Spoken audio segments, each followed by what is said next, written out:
So hey guys, welcome back to another video of a perfect world and I hope कि तुम लोग बहुत ही ज्यादा अच्छे और मजे में होगे। वीडियो में आगे बढ़ने से पहले कहना चाहूंगी कि अगर इससे पहले के एपिसोड अभी तक चेकआउट नहीं किया है तो पहले जाओ और जाके उसे देख लो, वरना यहाँ तुम्हें आज के इस कमाल के एपिसोड में बिल्कुल भी मजा नहीं आने वाला। और अगर तुमने देख लिया है तो बिना किसी देर के आज के इस वीडियो को फटाफट से शुरू करते हैं। बट उससे पहले प्रीवियस पार्ट को थोड़ा सा जान लेते हैं। सो होमीज, जैसा कि मैं लास्ट एपिसोड में देखा था जहाँ पे हमारे शीहा को फाइनली वो थंडर पूल मिल जाता है, जिसके चलते यहाँ पर एंडर वे से लेकर जो बाकी कैरेक्टर्स थे ना, वो एक एक करके शीहाओ को बड़े से बड़े ऑफर देने लगते हैं। लेकिन सबके ऑफर्स को शीहाओ यहाँ पे ठुकरा देता है। यहाँ तक कि उसे तो काफी सारे पावरफुल ट्रेजर्स के ऑफर्स भी दिए जाते हैं और बस कुछ महीनों के लिए उससे उस पूल का एक्सेस मांगना चाहता है। लेकिन शीहाओ फिर भी इन सभी के ऑफर्स को नकारते हुए इन्हें अपना ऑफर देता है और कहता है कि जो कोई भी मुझे वैंग फैमिली के उन 5 मेंबर्स को ला के देगा जो कि इसे इंपीरियल पास के मेंबर्स हैं, तो मैं वैंग फैमिली के मेंबर्स के बदले में आपको ये थंडर पूल दे दूंगा। जो सुनकर सभी शॉक्ड हो जाते हैं और तभी यहाँ पे वैंग फैमिली के वो एंसेस्टर और बाकी कैरेक्टर्स शीहाओ के ऊपर हमला करने के लिए आ जाते हैं। लेकिन तभी यहाँ पर बीच में ग्रैंड एल्डर आकर इनके बोलती बंद कर देते हैं। आगे सोहमी, इस वीडियो को स्टार्ट करने से पहले मैं बता दूं, तुम में से जो लोग भी यहाँ पे शिकायत करेंगे कि यार हमने तो टारगेट पूरा कर दिया फिर भी वीडियो लेट क्यों आई, तो मैं पहले ही बता दूं कि यार ईद चल रही थी और क्योंकि ईद 2 से 3 दिन तक सेलिब्रेट की जाती है तो यहाँ वर्क करना थोड़ा मुश्किल हो गया था। आई होप कि तुम लोग समझोगे।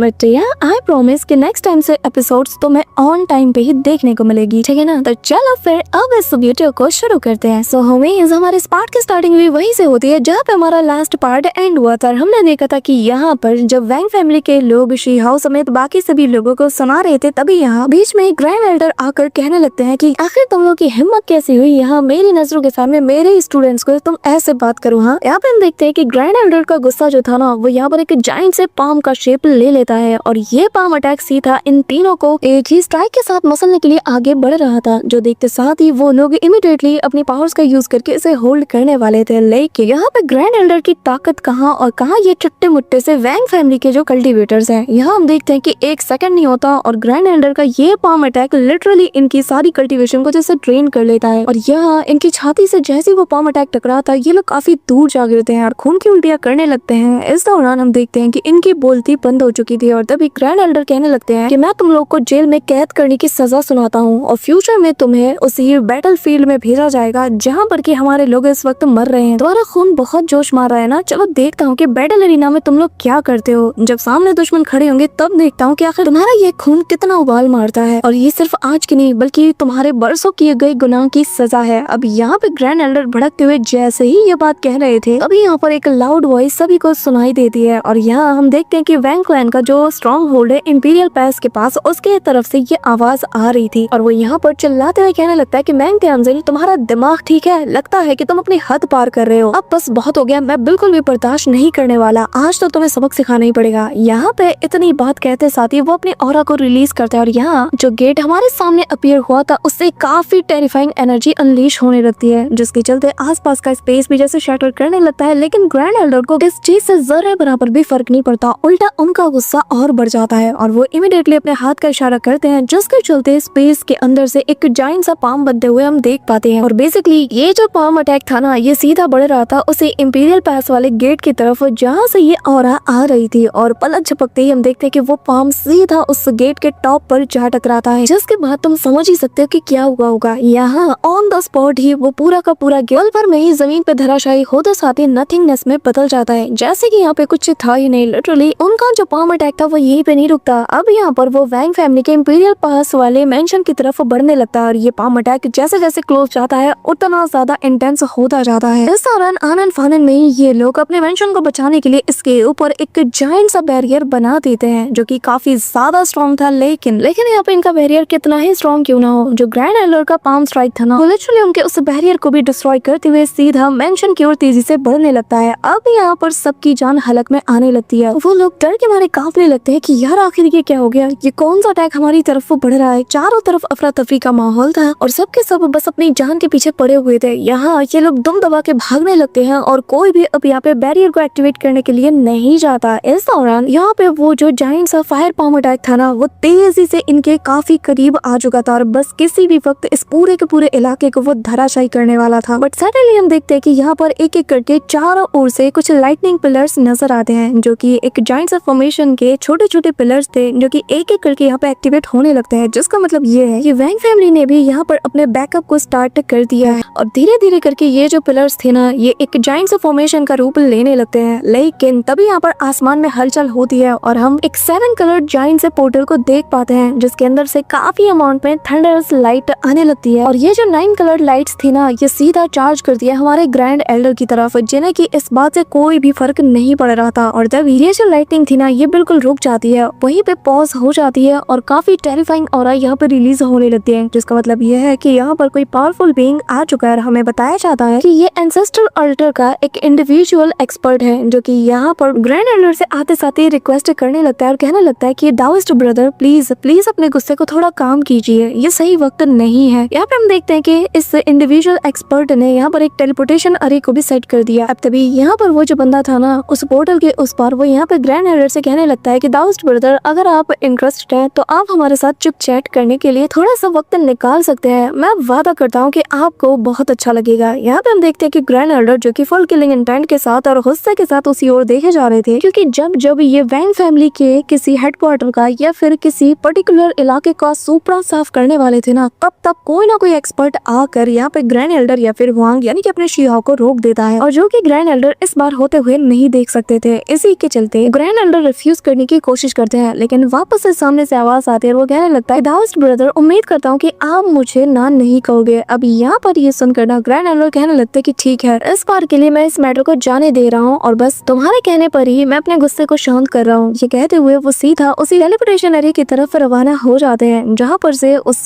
पावरफुल एक्सपर्ट की जो ऑरा है हमें फील हो रही थी। अब यहाँ ग्रैंड एल्डर जब यहाँ पे जा रहे थे तो पीछे से उन्हें हुआंग समेत बाकियों की चिंता हो रही थी, तो वो उनकी तरफ पलट के देखने लगते हैं और स्पेशली हुआंग और उसके ट्रेचर्स की तो उसे सबसे ज्यादा फिक्र हो रही थी। तो वो यहाँ पर एक सील को सीधा हुआंग के उस ट्रेचर यानी कि उसे लाइटनिंग पूल की तरफ फेंक देता है और कहता है तुम्हारे हाथों में ये जो थंडर पूल है अब ये पूरी तरीके से सील है, कोई भी इसे अब चुरा नहीं सकता और ना ही इसके अंदर की जो लाइटनिंग है यानी कि जो थंडर है वो यहाँ से एस्केप कर सकती है। यहाँ पे ग्रैंड एल्डर जाने से पहले शिहाओ से कहने लगते हैं कि अपना और इस ट्रेजर का खास ख्याल रखना। ये कहते हुए वो यहाँ से जाने लगते हैं। वही दूसरी तरफ शिहाओ जब वो इस ट्रेजर को देखता है यानी कि इस थंडर पूल को, तो यहाँ पर उसे कुछ फील होता है कि जैसे इसके अंदर कोई चीज है जो कि मूव कर रही है और जो कि कॉन्स्टेंटली शिहाओ को अपनी ओर अट्रैक्ट कर रही थी, जैसे कि वो चाहती है कि शिहाओ इसके अंदर एंटर करे और फिर वो शिहाओ का पता लगा ले। अब यहाँ पे शिहाओ लगातार उसे देखे जा रहा था कि तभी हम देखते हैं कि जो एल्डर वेई है वो आगे आती है और कहने लगती है कि लड़के ये जो तुम पूल देख रहे हो ना इसे असल में एंशिएंट रॉक के द्वारा फॉर्ज किया गया है, यानी कि जो एंशिएंट टाइम के बड़े बड़े पत्थर है उन्हीं को यहाँ सांचों में ढाला गया है और तब जाकर ये जो पूल तुम देख रहे हो ये आज हमारे सामने आया। और मुझे लगता है कि इसके अंदर जो चीज तुम्हें मूव होती हुई फील हो रही होगी वो और कुछ नहीं बल्कि ड्रैगन के 3 छोटे बच्चे हैं, लेकिन मैं श्योर नहीं हूँ, बल्कि ये तो बस मेरा एक अंदाजा है, हो सकता है कि शायद इसके अंदर कुछ और हो, लेकिन जहाँ तक कि मेरी नॉलेज है मेरे अकॉर्डिंग इसके अंदर ड्रैगन के 3 बच्चे हैं, एक ट्रू ड्रैगन के बच्चे। लेकिन एक मिनट, तभी यहाँ पर एल्डर वे को कुछ फील होता है, वो कहने लगता है कि कहीं इसका मतलब ये तो नहीं कि ये एक ड्रैगन का नेस्ट है, ऐसा नहीं हो सकता क्योंकि ये नामुमकिन है। पर अगर जो मैं सोच रही हूँ अगर ये वाकई में एक ट्रू ड्रैगन का नेस्ट है तो फिर ये बहुत बड़ी बात है। अब यहाँ जो एंड किंग है वो भी जब ट्रू ड्रैगन्स का सुनता है ना तो वो भी कंफ्यूज था, वो कहने लगता है कि क्या ट्रू ड्रैगन्स, इस पूल के अंदर सच में ट्रू ड्रैगन्स है तो फिर तो मुझे देखना पड़ेगा। जिसके बाद वो शिहाओ से कहता है कि शिहाओ अब तो इस किंग को हर हाल में उन ट्रू ड्रैगन्स को देखना है, उन्हें जल्द से जल्द बाहर लाओ क्योंकि मैं उन्हें देखना चाहता हूँ और मैं उन्हें बताना चाहता हूँ कि आखिर मैं कितना पावरफुल किंग हूँ, उन्हें भी तो पता चले कि उनके सामने एक महान राजा मौजूद है। लेकिन एक मिनट, शिहाओ इनका सूप बनाने के बारे में क्या ख्याल है? अब यहाँ पे एंड किंग बड़े गौर से उस थंडर पूल को देखे जा रहा था, लेकिन तभी शिहाओ जो कि कुछ और फील कर पाता है वो कहने लगता है कि न जाने क्यों अचानक से इस थंडर पूल के अंदर जो थंडर है वो धीरे धीरे सेटल हो रही है। ऐसा लग रहा है कि लाइटनिंग धीरे धीरे फेड हो रही है, पर क्यों? ऐसा तो बहुत रेयर केसेस में ही होता है क्योंकि ये एक एक्सटर्नल ऑब्जेक्ट है। अब यहाँ पे शिहाओ डिसाइड करता है कि इससे पहले कि कुछ हो मुझे जल्द से जल्द इसके जरिए से अपने बॉडी को टेम्पर करना ही होगा और मुझे इसके जरिए से जल्द ब्रेक थ्रू ही करना है। अब तभी वो सोचने लगता है और कहता है कि अगर मेरी बॉडी इसके जरिए से और ज्यादा पावर को गेन कर पाती है तो मैं अंदाजा भी नहीं लगा सकता कि मेरी ताकत उस वक्त किस हद तक पहुंच जाएगी, इतना ज्यादा कि शायद मैं सोच भी नहीं सकता, जिसका मतलब ये प्रोसेस काफी ज्यादा टाइम टेकिंग होने वाला है। अब यहाँ पे हम देखते हैं कि जब शिहाओ ये सारी बातें सोच ही रहा था तो आसपास के लोग अब डिसाइड करने लगते हैं कि आखिर वो शिहाओ से कैसे इस चीज को हासिल करे, जिनमें एक एल्डर भी होते हैं जो कि आगे आते हुए शिहाओ से कहने लगते हैं कि लड़के तुमने सारी बात सुन ली है, लेकिन मैं वो कहना चाहूंगा कि तुम्हें ज्यादा होप्स नहीं रखनी चाहिए क्योंकि ये एक ट्रू ड्रैगन का नेस्ट है या नहीं ये अभी भी पूरी तरीके से अननोन है। में, और जब तक ग्रैंड एल्डर खुद यहाँ इसे जज ना कर ले तब तक हम किसी भी कंक्लूजन पे नहीं पहुँच सकते। और बेहतर यही होगा कि हम उनके आने तक का इंतजार करें, और हाँ, जब तक वो आ नहीं जाते तब तक तुम्हें इसे सिक्योर करके रखना होगा और तुम्हें खुद का भी ख्याल रखना होगा, क्योंकि कब किसकी नीयत डोल जाए किसे पता। ये कहते हुए वो यहाँ से चले जाते हैं। अब तभी हम देखते हैं कि जो एल्डर वही थी वो भी यहाँ से चली जाती है। अब तभी सीन शिफ्ट होता है और हम ब्लू लेक के एंशिएंट हॉल का सीन देखते हैं, जहाँ पर माहौल पूरी तरीके से सेट हो चुका था। इस दौरान सभी लोग अपनी अपनी जगह पे मौजूद थे, जहाँ वो लोग आज की रात रेस्ट करने वाले थे। लेकिन तभी हम यहाँ पर हुआंग यानी कि अपने शिहाओ को देखते हैं, जो कि अपने उसी फर्नेस को बाहर निकालता है जिसके अंदर वो आज तक की अपनी सबसे कमाल की चीज को बनाने वाला था। जहाँ हम ट्राइब्यूशन लिक्विड के साथ यहाँ पर रेयर और काफी ज्यादा प्रीशियस वाइन को भी देख पाते हैं, और यहाँ पर उसने दोनों को बहुत ही कमाल तरीके से फ्यूज किया था और आपस में ब्लेंड करते हुए यहाँ पे शिहाओ अपने सारे के सारे दोस्तों के लिए कमाल के एनर्जी सूप को बनाने में लगा हुआ था। तभी हम देखते हैं कि जैसे ये बहुत स्मूथली आपस में ब्लेंड हो जाते हैं ना, तो यहाँ इन सभी के बाउल में ये जो सूप था ये चला जाता है, और यहाँ शिहाओ सभी से कहने लगता है कि फेलो दाओइस्ट, मैं ज्यादा कुछ तो नहीं कहना चाहूंगा, लेकिन इस इंपीरियल पास के पास हमारा एक और दिन बहुत ही अच्छे से गुजर गया है और बहुत ही जल्द हमें एक खूनी जंग लड़नी पड़ सकती है। और उम्मीद करता हूँ कि हम सभी लोग हमेशा अपने मातृभूमि को बचाने के लिए साइड बाय साइड एक दूसरे की मदद करते हुए ऐसे ही फाइट करते रहेंगे। जैसे आज हम इस कप ऑफ सागे को शेयर कर रहे हैं, वैसे हमारे ये बॉन्ड बैटल ग्राउंड में भी हमें देखने को मिलेगा, और जो भी हमारे रेलम के दुश्मन होंगे हम उन्हें स्लॉटर करके रख देंगे, किसी एक को भी नहीं छोड़ेंगे। और आज ये कप ऑफ सागे हमारे इस डिटर्मिनेशन का सिंबल है। ये कहते हुए सभी लोग हवा में उस कप को ऊपर उठा लेते हैं। यहाँ पे शियाओं के जो दोस्त थे वो लोग तो शियाओं पे यकीन करते थे, तो वो लोग कुछ भी नहीं सोचते, लेकिन यहाँ पर जो बाकी के दो लोग थे ना, तो वो दोनों थोड़ा हेजिटेट करते हैं और एक दूसरे की तरफ देखने लगते हैं, जो देखकर शिहाओ समझ आता है और कहने लगता है कि आप लोगों को हेजिटेट करने की कोई जरूरत नहीं, चिंता मत करो, इसमें कुछ भी ऐसा वैसा नहीं मिला है, और आज आप लोग बेफिक्र होकर यहाँ पर जितना मर्जी चाहो उतना खा पी सकते हो, क्योंकि आज कोई भी किसी चीज की वैल्यू नहीं करेगा। हम बस साथ मिलकर यहाँ पर अच्छे से वक्त गुजारने के लिए इकट्ठा हुए हैं, इससे ज्यादा और कुछ भी नहीं। अब यहाँ पर ये कहते हुए शिहाओ सबसे पहले इस चीज को पीता है, जिसके चलते यहाँ पर उसकी बॉडी काफी ज्यादा रिफ्रेश फील करती है, और यहाँ पर उसे देखा देख उसके जो दोस्त थे वो लोग भी इसे पीने लगते हैं, और जो भी इस चीज को टेस्ट करता है ना, तो उसे काफी ज्यादा रिफ्रेशमेंट फील होती है। अब यहाँ सभी लोग शिहाओ के इस चीज की काफी ज्यादा तारीफ करते हैं और कहने लगते हैं कि तुमने काफी रिफ्रेशिंग ड्रिंक को बनाया है, वाकई में इस चीज को पी के मजा ही आ गया। यहाँ पे हम देखते हैं कि की होंग और युन लोंग दोनों को भी यहाँ काफी अच्छा लग रहा था, और तभी की होंग बताने लगता है कि असल में मैं भी यहाँ पर आप सभी लोगों को एक ऐसी चीज दिखाने वाला हूँ जो कि फॉरेन रिलीजन से बिलोंग करता है, एक ऐसा मिस्टीरियस टाइप का, एक स्ट्रेंज टाइप का स्टोन जिसे कि मेरे एंसेस्टर फॉरेन रिलीजन से लाए थे। और तभी वो अपने पास से उस बॉक्स को निकालता है और कहने लगता है कि असल में मेरे जो एंसेस्टर है, क्लैन के एंसेस्टर, उन्होंने काफी एंशिएंट टाइम में इसे ऑब्टेन किया था, जब उन्होंने एक ताकतवर एनिमी का सामना किया था। ये तब की बात है और उसी बैटल के बाद उन्हें ये चीज हासिल हुई थी, इसलिए मैं आप लोगों को दिखा रहा हूँ, लेकिन चाहता हूँ कि आप लोग इसे थोड़ा गौर से देखें। और हाँ, एक बात अच्छे से जान लो कि ये बहुत ही ज्यादा रेयर है। अब यहाँ तभी हम देखते हैं कि वो उस बॉक्स को ओपन करता है, जिसके अंदर से एक गोल्डन कलर का स्टोन बाहर आता है, जो कि यहाँ पर बहुत ही स्ट्रेंज सी ऑरा को रिवील कर रहा था। इस दौरान हम उसी प्रिंसेस को भी देखते हैं और यहाँ पे शिहाओ दोनों ही उसे बड़े गौर से देखे जा रहे थे। यहाँ पे हमें बताया जाता है कि आखिर ये जो स्टोन है ये मिला तो मिला कैसे। तो यहाँ पर जो की होने वो बताने लगता है कि जब फॉरेन रियलम के लोग यहाँ पर लड़ने के बाद आगे की ओर एक्सपेंड कर गए और वो लोग एंशिएंट ब्यूरियल रीजन में पहुंचे, तो उनका सामना एक ऐसी जगह से हुआ जहाँ पर एक्सीडेंटली उन्हें ये स्टोन मिला, और जिसे कि छूने भर से ही इनके अंदर इतनी टेरिफाइंग एनर्जी चली गई, जो कि जैसे उनकी हाफ से ज्यादा एनर्जी को ड्रेन करने लगी। और तभी कंक्लूजन यही निकला कि ये जो स्टोन है इसका थोड़ा सा भी हिस्सा किसी लिविंग क्रिएचर को परमानेंटली सील करके रख सकता है, स्पेशली जो कमजोर विल के होते हैं और जो कि बहुत ही ज्यादा वीक होते हैं, उनका तो पूछो ही मत, वो तो इसके आसपास आते साथ ही इसके ऑरा से ही पूरी तरीके से मारे जाते हैं, उनकी energy on the spot drain हो जाती है। अब तभी यहाँ पे युन लोंग को हम देखते हैं, जो कि अपने पास से एक मैप को निकालता और कहने लगता है कि मैं भी यहाँ पर कुछ चीज लाया हूँ, जो कि मैं आप सभी के साथ शेयर करना चाहता हूँ। ये असल में उस बैटलफील्ड का काफी स्ट्रेंज सा फॉर्जन मैप है। ये कहते हुए वो उसे आगे की ओर भेजता है। हमें बताया जाता है कि असल में एक बीस्ट हाई ट्रेजर मैप है, और कहा ऐसा चाहता है कि जो फॉरेन रियलम के कल्टीवेटर्स थे, जो आपके एक्सपर्ट्स थे, वो इसका यूज किया करते थे, और अनुमान लगाया जाता है कि जो इंपीरियल पास के आसपास का जो इलाका था, वो लोग यहाँ पर किसी मिस्टीरियस सी चीज को ढूंढ रहे थे इसके जरिए से। यहाँ तक कि जब उनका सर्च एरिया बढ़ने लगा, तो जब हमारे रियलम के उस जमाने के एक्सपर्ट्स को पता चला, तो उन्होंने भी काफी सारे लोगों को इनके पीछे भेज दिया ताकि वो लोग भी इन्हें फॉलो करते हुए उस चीज को ढूंढ निकाले कि जिसके चलते ये लोग यहाँ पे आए हैं। यहाँ तक कि जितने भी लोगों को सर्च टीम में भेजा गया ना, आज तक भी उनका कोई नामो निशान नहीं मिला, और सिर्फ वही लोग जानते हैं कि आखिर हमारे उन एक्सपर्ट्स का क्या हुआ होगा जो कि उस चीज को ढूंढने के लिए गए थे। अब यहाँ पे वहाँ के बताने लगता है कि मैंने 9 हेवन के कुछ रिस्ट्रिक्टेड रीजन्स हैं वहाँ पर इन्विटेशन भी भेजा है ताकि इस चीज से रिलेटेड मैं उनसे बात कर पाऊँ, और मुझे लगता है कि शायद आज उनकी तरफ से कोई मैसेंजर हमें यहाँ पर जवाब देने के लिए आ जाए और शायद उसके जवाब से हमारी जो कंफ्यूजन है वो दूर हो सकती है। अब यहाँ पे इसकी बात सुनकर यहाँ पे जो दूसरा बंदा है वो बताने लगता है कि असल में हजारों सालों से उस रिस्ट्रिक्टेड रीजन्स में हमारे काफी सारे एक्सपर्ट्स ने अपनी जान दी है। इसी के चलते वो जगह और वहाँ के लोग आउटसाइड वर्ल्ड में काफी ज्यादा फेमस है, और अफसोस है कि आज के दौर में भी वो लोग अपनी पुरानी गरिमा को फॉलो नहीं करते हैं, बल्कि इनकी जो पुरानी रेपुटेशन है ये लोग तो इसके खिलाफ काम करते हैं। और अब तो ऐसा लगता है कि जैसे कि वो हमारे इस रियलम का हिस्सा ही नहीं। यहाँ पे हम देखते हैं कि लिटिल प्रिंस ये सारी बातें सुन रहा था, तभी वो बंदा ये बताने लगता है कि ये बहुत ही ज्यादा रेयर है कि आज इस मैप के चलते ये लोग हमें रिस्पॉन्स देने के लिए यहाँ पे आ रहे हैं। इससे तो यही साबित होता है कि हो ना हो उनका इंटरेस्ट भी इस चीज में है। अब यहाँ पे हम शिहाओ को देखते हैं जो किसी मैप को देखे जा रहा था और मन में कहने लगता है कि यकीन नहीं होता कि फॉरेन रियलम के एक्सपर्ट असल में इस हमारे इंपीरियल पास के पास आए थे ताकि वो लोग उस ट्रेजर को हंट कर सके। पर समझ नहीं आ रहा कि आखिर वो चीज है तो है क्या कि जिसके चलते वो लोग यहाँ तक आए हैं, और जिस मैप को फॉलो करते हुए ये लोग यहाँ पे आए थे आज उसी मैप के एक फ्रेगमेंट के लिए। जो रिस्ट्रिक्टेड रीजन के लोग हैं जो कि सदियों तो खामोश रहे, आज अचानक से इन लोगों ने अपनी चुप्पी तोड़ दी और यहाँ पर हमें जवाब देने के लिए आ रहे हैं। हो ना हो ये सब कुछ बस इसी मैप से लिंक्ड है, न जाने वो ट्रेजर क्या होगा कि जिसके चलते ये सारी चीजें हो रही है। अब यहाँ पे हम देखते हैं कि कहीं ना कहीं शिहाओ का भी इंटरेस्ट इस मैप और उस ट्रेजर में आ चुका था। अब तभी हम देखते हैं कि जब सभी लोग यहाँ पर बैठ के उस मैसेंजर का इंतजार कर रहे थे, अचानक से स्पेस में हलचल होती है। यहाँ सभी लोग उस आवाज को फॉलो करने लगते हैं और तभी हम देखते हैं कि आसमान को चीरते हुए एक जाइंट सा क्लॉ सीधा यहाँ पे स्पेस को जैसे चीरते हुए आगे की ओर बढ़ रहा था, और इसका टारगेट था यहाँ पे ब्लू लेक के पास मौजूद ये मेंशन। अब यहाँ पे इतनी बड़ी हलचल हो और कोई यहाँ पे आए ना, ऐसा कैसे हो सकता है। यहाँ पे हम देखते हैं कि शिहाओ के सारे दोस्त और जितने भी बाकी के लोग थे वो लोग भी यहाँ पे एक एक करके आ जाते हैं और सभी के ऊपर काफी टेरिफाइंग सा प्रेशर पड़ने लगा था। और यहाँ इनके सामने जैसे ये लोग नजर उठाते हैं ना तो एक जाइंट सा ये लोग हैंड देख पाते हैं। अब ये क्या है ये तो तुम्हें आगे ही पता चलेगा, लेकिन फिलहाल के लिए ये दिखने में किसी बहुत बड़े से टर्किश बर्ड की तरह लग रहा था। अब यहाँ पे हम देखते हैं कि जैसे ही ये टर्किश बर्ड इनके सामने आता है ना, तभी हम देखते हैं कि युन लोंग आगे आता है और यहाँ पे सीनियर कहते हुए उसे रिस्पेक्ट देता है और कहने लगता है कि माफ कीजिएगा कि मैं यहाँ पर आपको वेलकम करने के लिए मौजूद नहीं था। यहाँ पे हम देखते हैं कि सभी लोग शिहाओ समेत उसे रिस्पेक्ट देने लगते हैं। अब यहाँ पे शिहाओ को समझ नहीं आ रहा था कि यार एक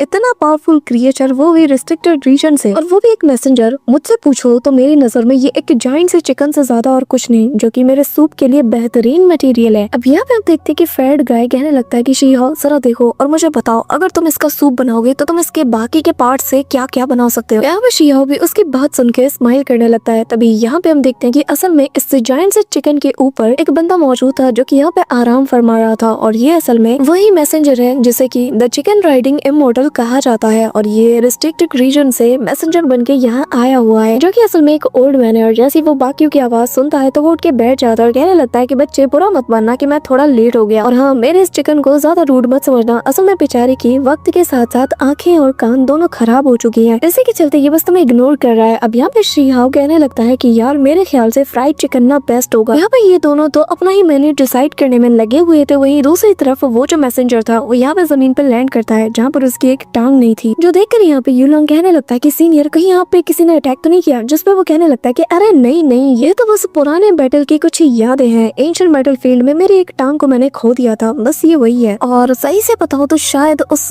बात को 10 लाख साल से भी ज्यादा का वक्त बीत चुका है। अब यहाँ पे वो जो मोंग था वो कहने लगता है कि सीनियर क्या कोई रास्ता नहीं कि आपके पैर को हील किया जाए। अब जैसे ही एक एंशिएंट मोंग लीनेज के डिसेंडेंट को वो देखता है ना तो वो कहने लगता है कि क्या एक एंशिएंट मोंग लीनेज का डिसेंडेंट, तुम्हारी फिक्र के लिए शुक्रिया, लेकिन चिंता मत करो ये कभी भी हील नहीं हो सकता, और लगता है कि ये मेरे साथ सीधा मेरे कब्र में जाएगा। तभी यहाँ पर वो सभी लोग उसका वेलकम करते हैं और वो आगे जाने लगते हैं, और हम देखते हैं कि वो जो फिनिक्स सिस्टर्स थी वो भी एक एक करके उसका वेलकम करती है, और उनमें से कहने लगती है कि सीनियर आपके पास बहुत ज्यादा नॉलेज है, तो क्या आप हमारे कंफ्यूजन को दूर कर सकते हैं। और ये जो कंफ्यूजन है ये असल में रिस्ट्रिक्टेड रीजन के ओरिजिन के बारे में है, हमें जानना है कि आखिर इसका ओरिजिन क्या है, और साथ ही हम जानना चाहते हैं कि जो हमारे एक्सपर्ट्स गए थे उस ट्रेजर की तलाश में उस इलाके में, तो क्या उनके बारे में आपको कुछ पता है। जिस पे वो मैसेंजर कहने लगता है कि माफ करना, लेकिन कुछ ऐसी चीजें हैं जिसके बारे में मुझे भी नहीं पता और ना ही जिसके बारे में मैं कुछ भी बोल या सुन सकता हूँ। लेकिन हाँ रही बात उन लोगों की, उन एक्सपर्ट्स की, तो मैं बस इतना ही कह सकता हूँ कि वो लोग तो शायद अब धूल बन के मिट्टी के साथ मिल भी गए होंगे, उनका तब वहाँ पे कुछ भी बचा नहीं होगा। अब तभी हम देखते हैं कि वो लेडी उदास हो जाती है। अब शिहाओ भी उन्हें फॉलो करने लगते हैं और तभी यहाँ पे वो मैसेंजर उस मैप को देखकर कहने लगता है कि न जाने क्यों ये मैप काफी ज्यादा स्ट्रेंज लग रहा है, शायद इसमें वही जगह मेंशन है जिसे कि मेरे मास्टर काफी लंबे वक्त से ढूंढता हुआ आ रहा है। उनके पास तो तब के टाइम पे काफी सारे क्लूज भी थे, लेकिन आज वो सारे क्लूज ही मिट चुके हैं। लेकिन हाँ, वो जो ट्राइब्यूशन ऑरा है ना, उस जगह पर वो काफी ज्यादा खतरनाक है। लेकिन न जाने क्यों मुझे यहाँ पर कुछ ज्यादा ही ट्राइब्यूशन ऑरा फील हो रही है। आखिर मेरे यहाँ पर आने से पहले क्या हुआ था, तो जिसके चलते मुझे उस लड़की की याद आ गई और तभी वो बताने लगता है कि सालों पहले एक लड़का हुआ करता था जिसने कि उस ट्राइब्यूशन का सामना किया, लेकिन गॉड स्टोन के जरिए से वो पूरी तरीके से स्मैश कर दिया गया। लेकिन यहाँ पर एक इनक्रेडिबली लक उसके साथ हुआ कि यहाँ पर उसके जरिए से एक इनक्रेडिबली ट्रेजर हमारे सामने बन के तैयार हो गया। और सच में मैंने ऐसा फॉर्चुनेट बच्चा आज तक नहीं देखा। पता नहीं अचानक से मुझे उस बच्चे की याद कैसे आ गई। अब तभी शिहाओ समझ आता है कि यहाँ पर ये इसी की ट्राइब्यूशन की बात कर रहे हैं कि जिसके चलते इन्हें यहाँ पर उस बच्चे की याद आ गई। अब तभी शिहाओ बताने लगता है कि सीनियर, जिसके चलते आपको इतना ज्यादा थंडर ऑरा फील हो रहा है, असल में वो मेरे ही ट्रेजर से आ रहा है और मैंने ही वो थंडर ट्राइब्यूशन दिया था और फिलहाल मैं व्हाइट दाव रियलम पे हूँ। ये कहते हुए वो यहाँ पर अपने थंडर पूल को उसे दिखाता है। कहने लगता है कि उम्मीद करता हूँ कि आप इसके बारे में मुझे कुछ चीजें बता सकते हो। अब यहाँ पे हम देखते हैं कि वो ओल्ड मैन सीधा जाता है और शिहाओ का हाथ पकड़ लेता है और कहने लगता है कि अरे बच्चे, ये सारी चीजें साइड में रखो। तुम्हें पता है हमारी क्लाइंट की जो यंग प्रिंसेस है ना, वो अभी भी अपने मंगेतर की तलाश में है, तो क्यों ना तुम जाके उनसे शादी कर लो। वैसे भी तुम्हारी किस्मत चमक जाएगी अगर तुम हमारे क्लाइंट में शादी करते हो तो। ये कहते हुए वो शिहाओ का हाथ पकड़ के घसीटना शुरू कर देता है और हैंड किक शिहाओ को फॉलो करने लगता है। वो ओल्ड मैन कहने लगता है अगर आसमान भी फट जाए ना तो भी हम तुम्हारा बाल तक बाका होने नहीं देंगे। तुम हमारे क्लाइंट के दामाद जो हो, हम तुम्हें हमेशा प्रोटेक्ट करते रहेंगे। अब यहाँ पर ये सुन नहीं था कि तभी फैट गाय का यहाँ पे गला चोक कर जाता है। सबका मुंह खुला का खुला रह जाता है कि आखिर ये बोल क्या रहा है। तभी यहाँ पे शिहाओ कहने लगता है कि एक बात बताओ, तुम्हारी वो जो यंग प्रिंस और तुम, आखिर तुम लोग कौन से रेस से बिलोंग करते हो? कहीं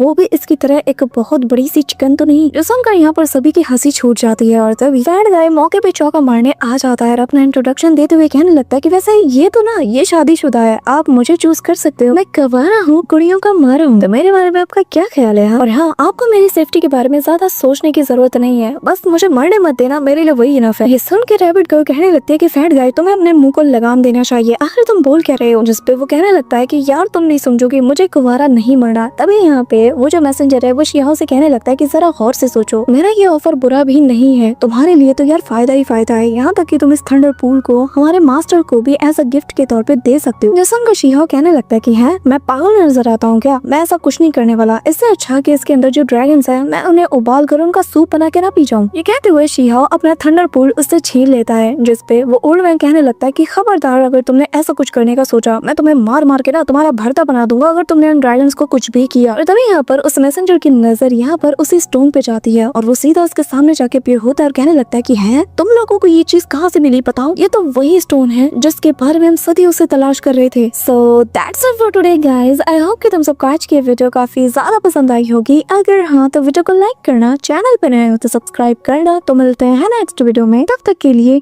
बाय।